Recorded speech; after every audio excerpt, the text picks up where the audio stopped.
बात हो जनता की या मौसम हो चुनाव का, मुद्दा हो देश का या दुश्मन पर प्रहार का, हर खबर की होगी मुकम्मल पड़ताल। मांगेंगे सबसे जवाब, उठाएंगे हर सवाल। खबर के हर पहलू पर बजेगा नगाड़ा, क्योंकि यह है जनता का अखाड़ा।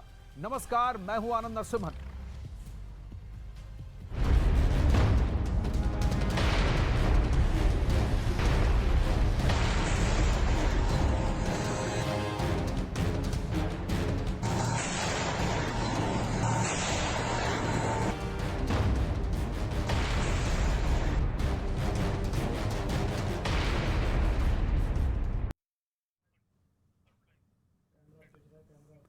अब रूस और यूक्रेन के बीच युद्ध को 50 दिन हो चुके हैं और यूक्रेन इन 5 दिनों में पूरी तरह से 50 दिनों में पूरी तरह तबाह हो चुका है। सीधा चलते हैं यूक्रेन, जहां कीव से मौजूद हैं, हमारे साथ जुड़ रहे हैं हमारे साथ अरुण सिंह। अरुण, हर तरफ तबाही का नजारा और मंजर दिख रहा है, लेकिन क्या रूस की सेना कीव से हट रही है? क्या रूस की सेना का अब जो रणनीति है वो दक्षिण पूर्वी यूक्रेन में फोकस्ड है? कीव में हालात सामान्य होते दिख रहे हैं। किस तरह का नुकसान हुआ है कीव में?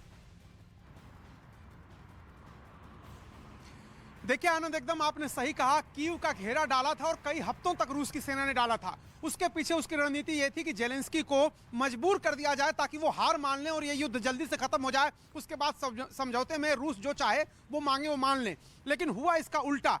कीव के आसपास जो घेरा डाला था वहां से रूस की सेना को वापस जाना पड़ा है। यह अलग बात है कि बूचा, इरपिन, होस्टोमेल, खार्किव ऐसे इलाकों में या फिर चेरनीहिव ऐसे इलाकों में तबाही तो खूब रूस की सेना ने मचाई, लेकिन उसको जाना पड़ा। अब यह कहा जा रहा है कि ये पुतिन की रणनीति है, वो एक बार आगे जाकर के 2 कदम पीछे हटते हैं। उसके पीछे की वजह यह है कि एक तो पश्चिमी देश प्रतिबंध लगा रहे हैं, अमेरिका भी लगातार धमकी दे रहा है। पुतिन की यह कोशिश थी शुरुआत से ही कि जो डोनबास का इलाका है, जहां लुहांस्क है, दोनेत्स्क है, उसको वो अपने कब्जे में करें और साथ ही साथ मरियुपोल और ओदेसा।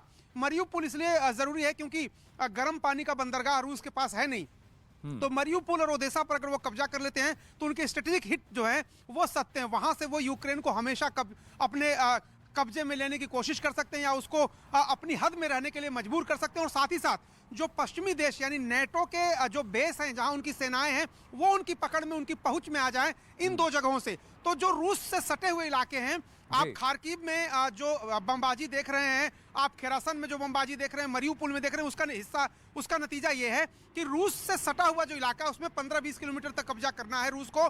पूरे यूक्रेन पर उसको कब्जा नहीं करना है। उसकी रणनीति ये नहीं कि कीव पर कब्जा कर ले। कीव का घेरा तो सिर्फ इसलिए डाला था ताकि उनको मजबूर कर दे कि उनकी शर्तों पर मान जाए आनंद। और अब यहां से आसपास जो सेनाएं उसकी डटी थी वो यहां से पीछे जा चुकी हैं, वापस जा चुकी हैं। अरुण, आप मेरे साथ लाइव बने रहिए। मैं कोशिश करूंगा कि हमारी टीम यहां स्क्रीन पर मेरे पीछे यूक्रेन का नक्शा दिखाए और फिर हम इसको समझने की कोशिश करेंगे, जिसकी आप व्याख्या कर रहे हैं कि क्यों कीव से हट रहा है व्लादिमीर पुतिन की सेना, रूस क्यों पीछे हट रहा है। तो ये अब हमारे सामने पूरा नक्शा है।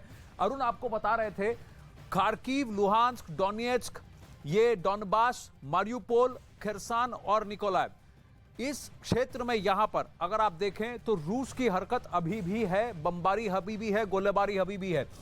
ये कीव है यहां पर, इसके ऊपर है इरपिन और चेरनीव, जहां पर अभी भी बमबारी और गोलाबारी चल रही है और रूस की सेना यहां पर मौजूद है। यहां पर अभी भी जंग जारी है, पर यहां कीव में पीछे हट चुकी है। लेकिन अगर आप देखें, रूस और बेलारूस से सटे कई सारे इलाके हैं पूर्वी उत्तरी यूक्रेन में, जहां पर रूस की सेना ने अभी भी कब्जा बनाकर रखा है। अब इस नक्शे के साथ मैं अरुण से जुड़ने की कोशिश करूंगा और अरुण, हमारे दर्शकों को आप समझाएं कि दक्षिण पूर्वी यूक्रेन की रणनीति क्या है। क्यों यहां पर रूस का एजेंडा है कि इस एरिया को वो सील करे और कीव से अगर वो इरपिन तक हटता है या कीव की घेरेबंदी को थोड़ा ढीला करता है, तो क्या इससे हम समझ लें कि रूस पीछे हट रहा है या इस पर भी कोई गहरी रणनीति है? अरुण, देखिए आनंद, रूस जब चाहता, मैं आपको इतना तो कह सकता हूं कि रूस अगर चाहता तो वो कीव पर अब तक कब्जा कर चुका होता। यूक्रेन की सेना उसे रोक नहीं पाती। एक बात स्पष्ट है, अगर वो पीछे हटे हैं तो वो अपनी रणनीति के तहत हटे हैं, क्योंकि कीव इस शहर से 15 किलोमीटर दूर अगर आप जाइए तो भीषण लड़ाई का नजारा है, 20 किलोमीटर दूर जाइए तो भीषण लड़ाई का नजारा, वहां टैंक तबाह है। ये अलग बात है कि यूक्रेन ने अपनी सेना के टैंक हटा लिए, सिर्फ रूस की सेना के बर्बाद और तबाह टैंक दिखाई दे रहे हैं पूरी दुनिया को, और ऐसा लग रहा है कि सिर्फ रूस को ही नुकसान हुआ। ऐसा नहीं है, यूक्रेन की सेना को भी बहुत ज्यादा नुकसान हुआ है। यूक्रेन के पास हथियार नहीं है, यूक्रेन के पास उतनी तादाद में सैनिक नहीं है जितनी तादाद में रूस ने सैनिक सिर्फ डोनबास इलाके में ही तैनात कर दिए थे। तो रूस एक रणनीति के तहत गया है। किसी भी पूरे देश को जीत करके आप पूरी दुनिया में नहीं सर्वाइव कर सकते। ऐसा नहीं कि पूरे यूक्रेन पर कब्जा कर लेंगे। उसके जो रणनीतिक हित हैं, वो डोनबास इलाके में है, वो मरियुपोल में है, वो ओदेसा में है। वो उसी इलाके में खास तौर से कोशिश कर रहा है अपने पांव जमाने की, या फिर खेरसन की बात करिए, सुमी की बात करिए, या फिर खार्किव की बात करिए। उन इलाकों में जहां से वो अपनी रणनीति मजबूत कर सकता है, जहां से वो नेटो को चुनौती दे सकता है, जहां से वो नेटो की उपस्थिति को देख सकता है, रणनीति बना सकता है, उसका सामना कर सकता है, ऐसी जगहों पर ही उसको कब्जा करना था। उसको कीव पर कब्जा कभी नहीं करना था। और ये पुतिन ने भी कहा था कि उसका इरादा कीव को कब्जे में लेना नहीं था, लेकिन हाँ, कीव को कब्जे में लेने के लिए इसलिए उसकी सेनाएं आ रही थी ताकि जेलेंस्की बातचीत पर मजबूर हो जाएं। जब कीव पर कब्जा हो जाएगा तो जाहिर सी बात होगी तो रूस अपनी सारी बातें मनवाने के लिए एक तरह से सक्षम हो जाएगा, जो अब नहीं होता दिख रहा है, क्योंकि वो पीछे हटा है। जेलेंस्की भी साहस दिखा रहे हैं उसके पीछे।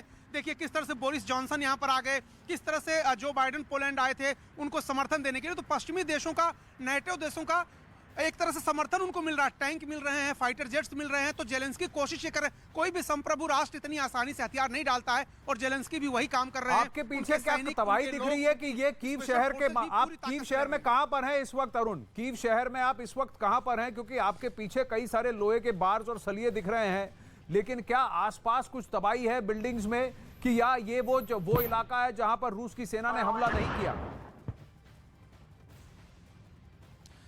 देखिए आनंद, जब हमें मिलिट्री एक्रेडिटेशन दिया गया यहाँ का, तो दो बातें स्पष्ट हैं। पहली बात तो यूक्रेन के मिलिट्री इस्टेब्लिशमेंट का, इंस्टॉलेशन की कोई तस्वीर आप नहीं प्रसारित कर सकते हैं। दूसरी बात, मिलिट्री की कोई तस्वीर आप प्रसारित नहीं कर सकते हैं कि वहां कहां ब्लॉक पोस्ट है, कहां मोर्चा है, किस रास्ते पर है। तो ये अगर आप बताते हैं तो 3 से 12 साल की सजा है यहाँ पर आना।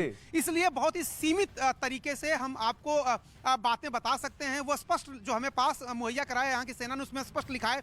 और एक दिन मैं लाइव के दौरान ही इस तरह से सेना आ गई थी मेरे पीछे, और उन्होंने वीडियो बनाने से इनकार किया। 2-3 घंटे तक बैठाए रखा उन्होंने। बहुत वेरिफिकेशन करते हैं। उसकी वजह क्या है? उसकी वजह यह कि जब से चेचन लड़ाकों के आने की सूचना मिली है कि चेचन लड़ाके आ सकते हैं और वो तबाही मचा सकते हैं, उनकी बर्बरता, जिस खूंखार तरीके से वो हत्याओं को अंजाम देते हैं, तो सेना आती है तो टैंक, गोले बारूद के साथ एक बख्तरबंद वाहनों की श्रृंखला आती है। लेकिन चेचन लड़ाकों का डर इनको है, इसलिए हर मोर्चे पर, एक मोर्चा है जहां से हम लाइव कर सकते हैं, 3 मोर्चे ऐसे हैं जहां पे लाइव आप कर सकते हैं। इसके अलावा बहुत ज्यादा फ्रेम को यहाँ वहां अगर घुमाएंगे आप तो सेना के लोग तुरंत आ जाते हैं। वो अपनी रक्षा को लेकर संवेदनशील है, और हम उनकी उस संवेदनशीलता का सम्मान भी करते हैं। बिल्कुल। तो फिर वहीं पर है, सीधा अटैक जोन के बीचों बीच है, और आपके चारों तरफ काफी हलचल हो रही है। अरुण, धन्यवाद आप हमारे साथ लाइव जुड़ने के लिए। अब युद्ध के 50वें दिन भी